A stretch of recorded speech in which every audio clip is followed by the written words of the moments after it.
Back 2024, we're back, people. How are we all? Right, I've been away. I've not seen a lot of news. I've been tied up with a load of sort of exterior stuff, but want to get into a couple of subjects today that have just sort of been niggling away at me. First of all, this USA boxing decision to include transgenders, transgender, what were men, now having bits put on and having bits taken off to call themselves women. Yeah, not the one, is it? There are umpteen reasons why this is pathetic, stupid, dangerous, and just downright idiotic. I don't know if, I believe USA Boxing is based in Colorado. Now, I don't know if any of you, my guys in the US watching this, is Colorado a particularly liberal state? I mean, this is the sort of thing you'd expect out of California, but you guys will have to let me know. But now, for me personally, I question the motives of a man that transes into a, thinking they're a woman, is gonna to compete in strength or very physically dominated sports, especially fight sports. And I say why I'm cynical about this and as to the motives is because we hear all the time, the guy in the swimming who competes against Riley Gaines, I think it's Riley Gaines, she's great. But you got the guy who went into the MMA, who done it.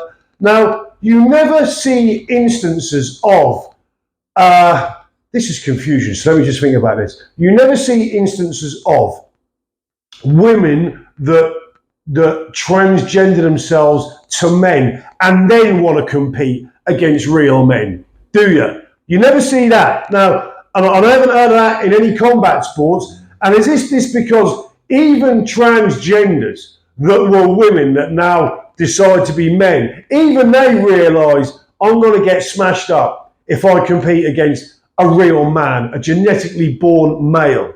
So I have to question the motives of it. So, enough of that. Absolute shite. Secondly, Conor Benn. Now, I made no secrets of the fact I'm a big Conor Benn fan, always was, thought his progression as a fighter, technically, which to me had nothing to do with any gear. If we're going to go down that route, you don't become skillfully better and progressively better because of gear. Sorry, you don't. Stronger, yes. Maybe a bit more explosive, yes. Depending on what you're on, cardiovascularly better, yes. Technically, no. So forget that. But Conor, my guy, you've given us nothing. You've talked about you're going to show us the evidence. You've got all the evidence. But at this point, you've gave us nothing. And it's not good enough. And now you're fighting Peter Dobson in America, outside of the UK again. Like I said, Conor Benn, I was a fan. I am a fan of you. I like you and I rate you. Always did. And always fought your corner and gave you the benefit of the doubt. But my guy, you've gave us nothing, unfortunately, yet. So I can, as much as I'm a fan, I can only be objective. And objectively, you've shown us nothing, unfortunately. Right, and the main thing I want to get into today, and this has been a bugbear of mine for ages, and this seems to be a thing that, like, even the larger boxing channels with so-called, professional journalists talking about this, and in the comment section by idiots all the time, and you are idiots if you don't understand this, is Anthony Joshua and this misnomer of the old Anthony Joshua and the new Anthony Joshua. And will we get the old Anthony Joshua back? No, and I'm going to tell you for a number of reasons why you're not going to get that, and that old and new, like there's two versions, why this is a load of shit, unfortunately. Excuse my language, but this really gets on my nerves. Firstly, Anthony Joshua, back in the day, fighting lower level opposition, fought with less abandon, right? And the old Anthony Joshua that you all say has gone and that you all want back, that old Anthony Joshua got himself dropped numerous times and eventually stopped by Andy Ruiz. So for one reason, that old Anthony Joshua ain't making a comeback, because Anthony Joshua has always said in the ring, post every fight, this is a journey. I'm learning on the job. This is he's getting his education on the road. So he's learning and evolving. And what you have now as an evolved and a guy who's learned, and yes, the stoppage to Ruiz, the first one, did do some psychological effect. It had some negative psychological effects on him. And that also became part of the learning and the evolving process as to what we see now. Secondly, the same thing was levelled at Lennox Lewis. When Lennox Lewis got stopped by Oliver McCall, people thought the Lennox Lewis post that was a more gun-shy, a more defensively minded Lennox Lewis. And it was, because he learned and evolved. He went to Manny Stewart and he learned the lessons, and with the help of the great Manny Stewart, he evolved and learned as a fighter and went on to be an all-time great. Easily the best heavyweight we've ever produced by a mile, and in me, a top 10 heavyweight of all time. Only for that reason did he reach those heights, because he learned and evolved from the mistakes and losses that he had. And this is the same as happened to Anthony Joshua. So all you fools that say we want the old Anthony Joshua back, you can have the, no you can't, but if you did have the old Anthony Joshua back, chances are he would end up getting stopped and beaten again. He's learned and he's evolved, and that shows the guy's intelligence. But all the idiots out there that still go on, oh, was that the old Anthony Joshua? Are we seeing the old Anthony Joshua back? There is no old and new. Life is a learning process. It's a process of progression, evaluation.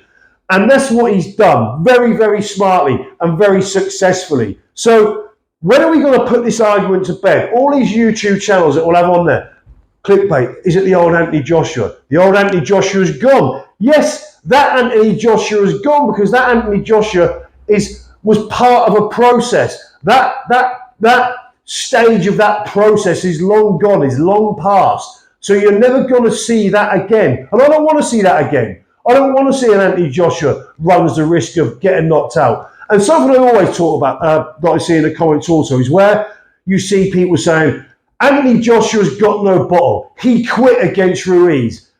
And what they're talking about is when he stood in the corner and leant back on the ropes. And I'm going to educate you on this as well. Now, some fighters, everyone's personalities are different. Anthony Joshua is a very laid back, very relaxed, almost very nonchalant character. So where a lot of fighters will plead to the referee, they're ready to go on. Yes, I'm ready to go on. I'm ready to go on. Smash the gloves and look aggressive. Anthony Joshua's that way. Anthony Joshua's way of saying he is fine to go on, in his mentality, in his psychology, his way of projecting that is to be nonchalant. I'm laid back, I'm chilled, yes ref, I'm fine to go on. That is the way he portrayed it, and he got it wrong because the referee read that wrongly. And he probably did display that in a wrong way, but did no way Anthony Joshua bottle that and quit in that fight. His just way of showing he's all right, wrongly, because it doesn't come across great, is to lay back and say everything's cool, I'm chill, I'm cool, I'm ready to go on. Didn't work. But to say he quit, he did not quit, because as soon as the referee waved him, he disputed it. And it wasn't a faux dispute. A lot of, you don't see when the fighters usually they get up on 9.5, 10, and then the ref waves them, and they say, no, I was ready. No, you weren't. You want to be counted out. He was genuinely pissed off. He was confused and he was concussed, but he never quit. So let's get off this Anthony Joshua bullshit, which a lot of you spout. Anthony Joshua, new, old, load of crap. It's an evolving process from start to finish, and we're not at the finish. But he's evolved into a more calculated, a more careful, a more measured Anthony Joshua, which now uses educated pressure. And when he injects violence, he does it with a degree of calculation. So let's just put that crap to bed, because oh mate, does my nutting listening to that. Anyway, a few little things I want to get off my chest today. We'll get back. I'll be back on, scouring the news and looking at up and coming stuff later on. But just want to deal with them. I wanted to say happy 2024 to everyone. Hope you had all a good New Year, new Christmas. Hope you all the best, prosperous new stuff for the new year. I'll be back in the next couple of days, so I'll see you all soon. I'm out.